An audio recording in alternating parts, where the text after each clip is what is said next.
Hey, so I'm using a throwaway account right now, and I'll also be using fake names for privacy reasons.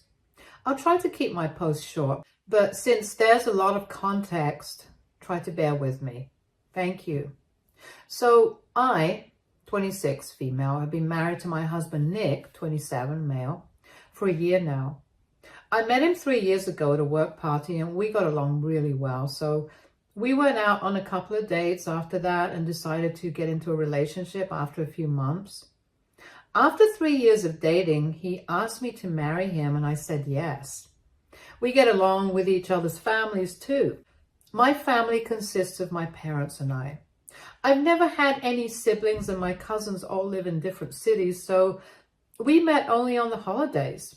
I never knew what being part of a big family that gets together for every event was like, and I found out only after I started dating Nick.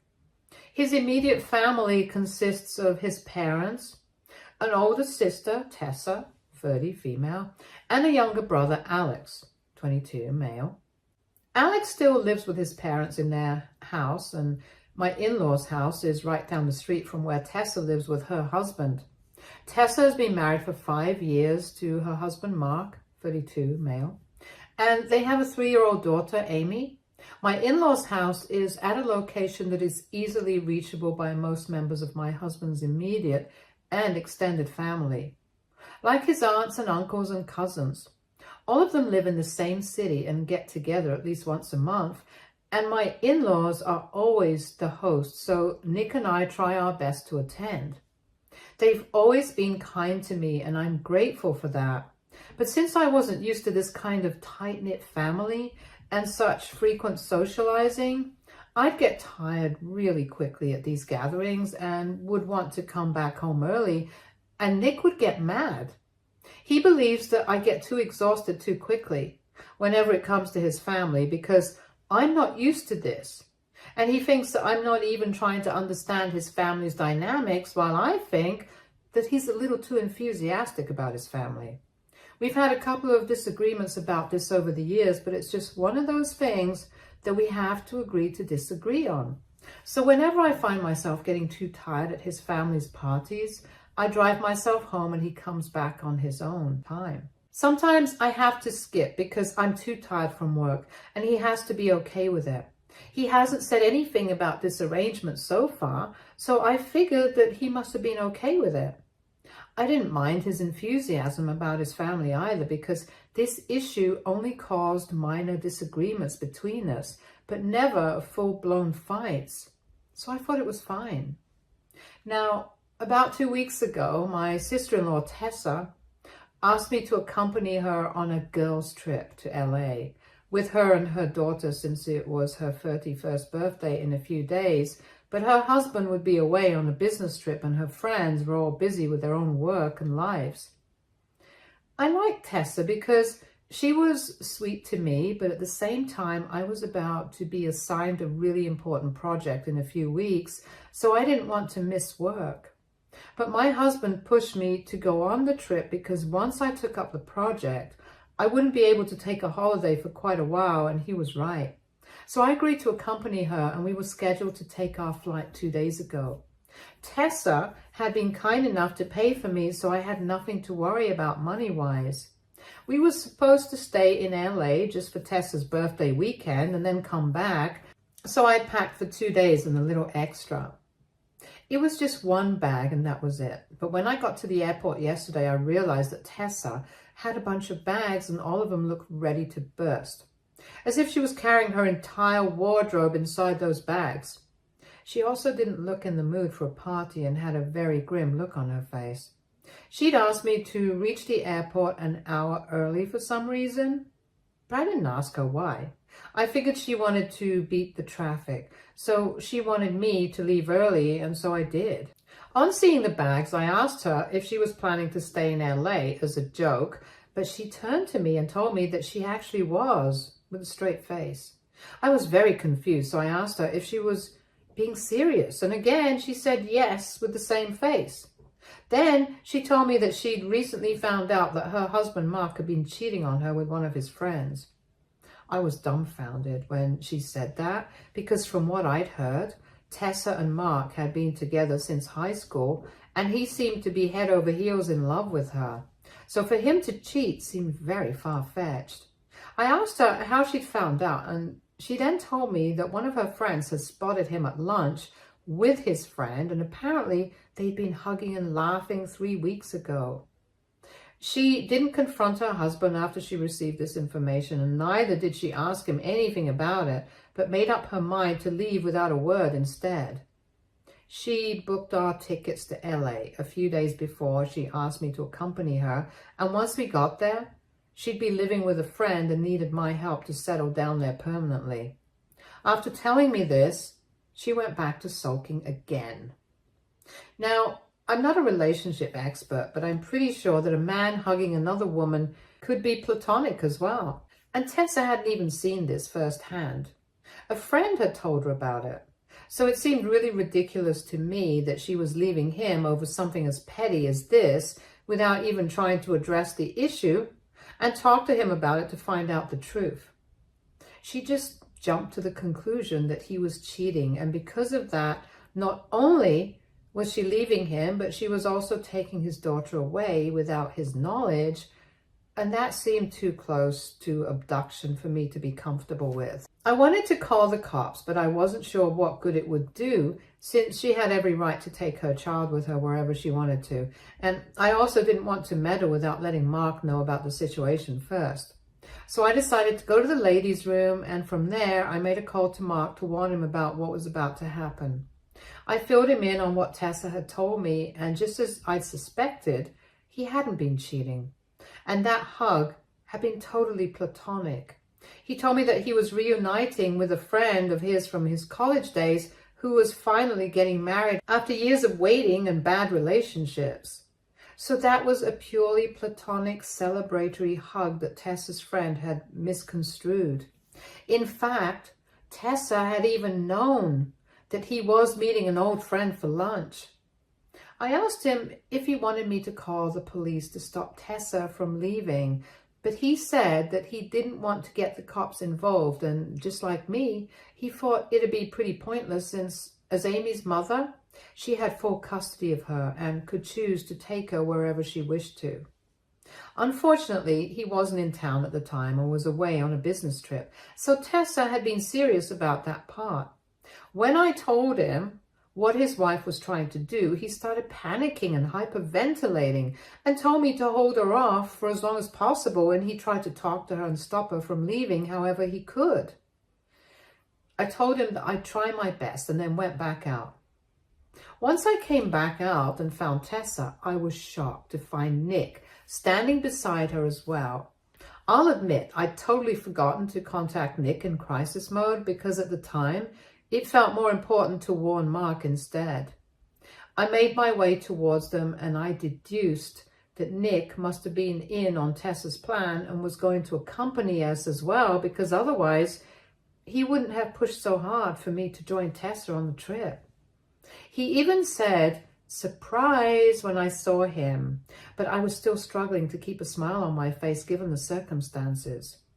Within a few minutes, Tessa's phone started ringing, and at first she declined the calls. I knew for a fact that it was Mark calling, but said nothing because I was panicking too.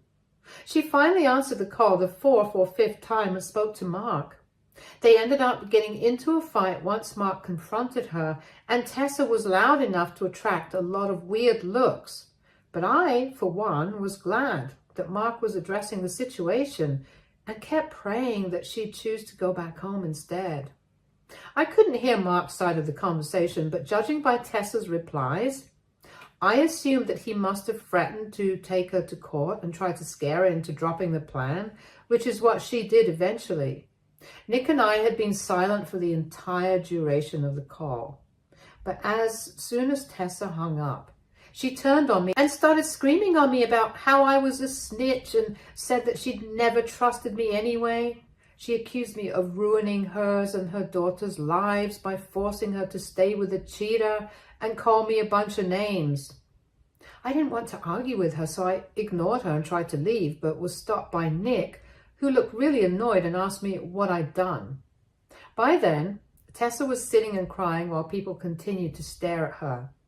I told Nick the truth about what I'd done and even added that it was the right thing to do since Mark wasn't even cheating on her, and she had no right to take Amy away from him without proof. Nick was furious that I decided to meddle, and just like his sister had said, even he reiterated it and told me that it had been a mistake to trust me in the first place. He said that the only reason he'd even included me was because he hadn't been certain if he'd be able to accompany Tessa or not, since he was meeting with an important client today and couldn't afford to miss it. So he believed that I'd help Tessa instead, but I just ruined any chance of her escape by informing Mark. I was really hurt that even he couldn't see where I was coming from and tried to defend Mark, but he refused to see my point and instead told me that it was his fault to even expect me to understand any of this, since I'd never had a family where loyalty meant something, and that was the reason I didn't even want to be a part of his family. Wholeheartedly referring to the fact that I wouldn't attend his family's frequent gatherings. That was offensive because obviously I'd be loyal to my family. But I couldn't just sit back and let something awful happen to somebody whom I knew for a fact was innocent. I wasn't going to stand for something that was just unethical and wrong on every conceivable level. But he brought up how I barely ever attended his family's parties, never made an effort to get along with them, and was always too caught up in my own life to care about someone else. He accused me of being self-centered in our marriage, and now that selfishness had ruined his sister's chance to get away from a cheater.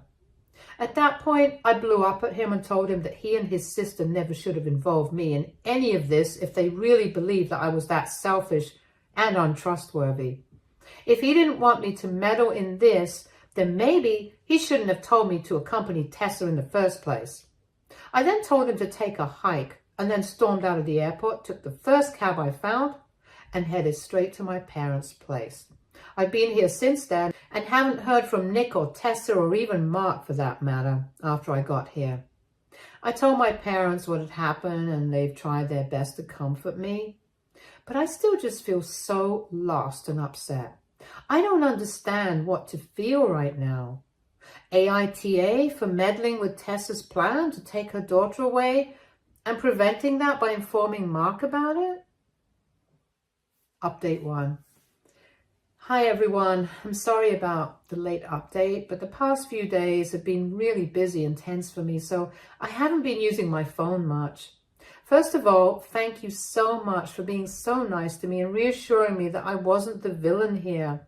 And I was just looking out for someone who, just like me, was totally innocent, but was going to be punished for it. It's been close to a week since I left my husband at the airport, and he hasn't tried to contact me since then. But Mark has. 2 days after the incident, he called me and thanked me for informing him in the nick of time and standing up for what was right. He also told me that he'd taken the next available flight back home an hour or two after I told him what was going on, and he hadn't been able to thank me properly since he was busy confronting his wife on the first day, and then on the second day, he was moving out of the house. Apparently, Tessa had always been really jealous of this friend of his, but had never told him about it. She'd moved out of the country after they graduated from college, but when Mark mentioned to Tessa that he was going to meet this woman for lunch, she pretended to be okay with it, but also told a friend of hers to follow Mark, to keep an eye on him. So the friend who happened to witness the hug was there by design, and it wasn't just an unfortunate coincidence. They'd had a huge fight over this, and Mark had decided to file for divorce and full custody of Amy, because Tessa's behavior had been nothing short of psychotic, to say the least. I'm glad he's taking that step, and it has encouraged me to do the same as well. Nick hasn't reached out to me to apologize or even talk about things, and it's been a week now, so I don't think that this marriage can be saved anymore either. I feel bad about how things have turned out, but at least I know now that I was not the bad guy here. They're the ones who act like their family is like a cult or something. Family loyalty is for when you tell harmless little white lies and make your family feel better about themselves and being their source of courage when they need to do something difficult but good.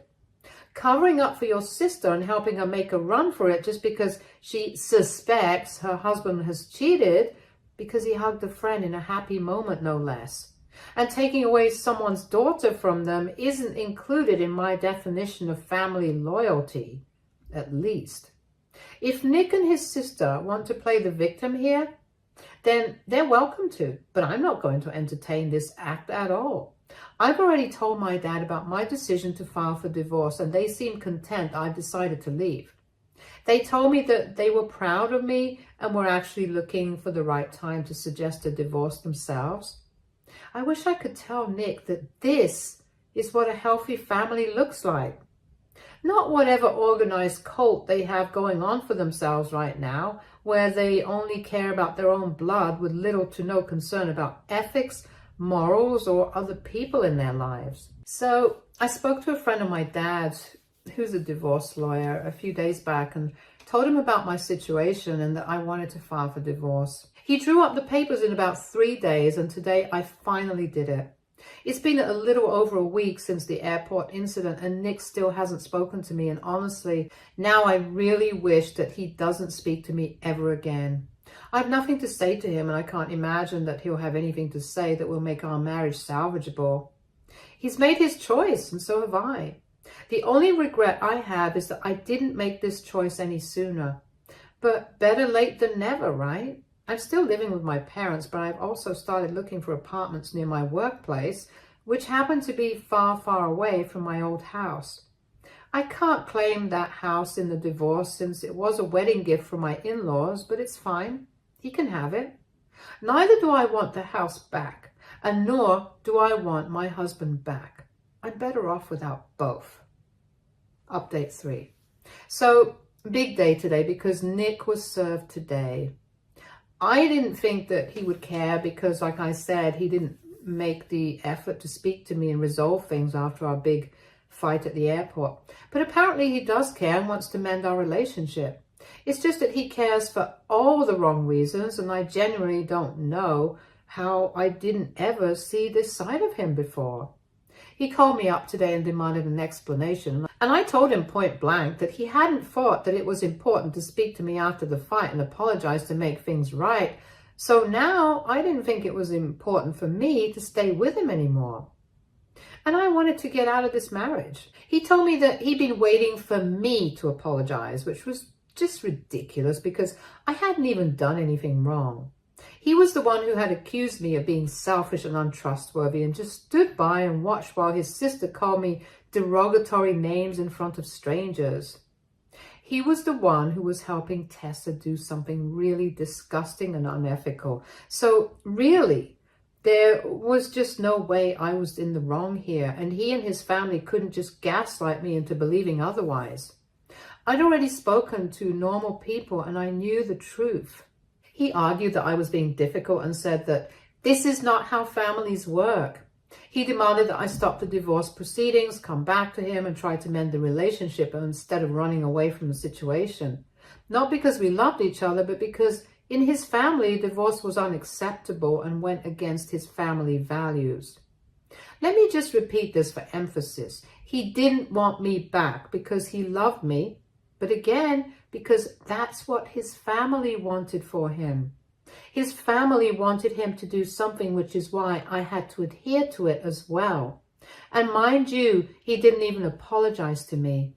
The situation itself was so ridiculous, and the conviction with which he was speaking was even more hilarious. So I ended up laughing on the phone for at least 3 minutes. It was crazy how he was so convinced that this was what would force me to come back. I seriously don't have any idea how I managed to put up with this guy for so many years. I'm just lucky I didn't have a kid with him yet, because that would be irreversible and I wouldn't want to curse anyone else with a husband or father like Nick. Once I started laughing, I guess he felt really insulted, so he just called me the B word and then disconnected the call. I couldn't care less about him being mad at me, and in fact, I'm hoping that he stays mad at me in response to the divorce petition as soon as possible. I truly hope he doesn't decide to contest the divorce, because that will be really bothersome.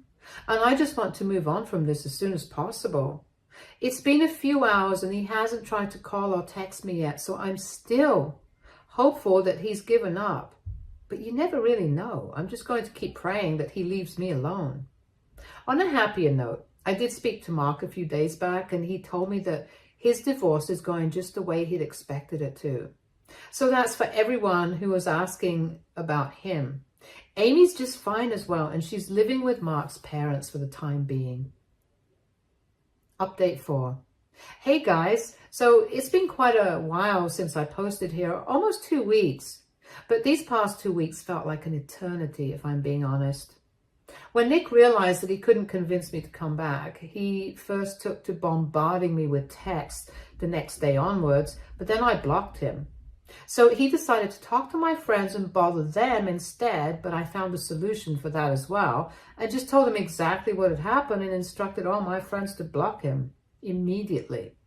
I thought I'd managed to get rid of him for a week or so, but then he decided to harass my parents instead. He called my mother up from a different number and told her that she'd failed at raising a decent human being, and actually said that he wished she'd terminated her pregnancy instead of birthing someone as immoral as me. And within a few hours of that, he decided to call my father up and said similar things. He also accused them of breaking our marriage, as if his own family and personality weren't repulsive enough to achieve that feat by itself. Anyway, I did get back to him and told him that if he bothered me or my family again, then I'd make sure to inform the police about his harassment.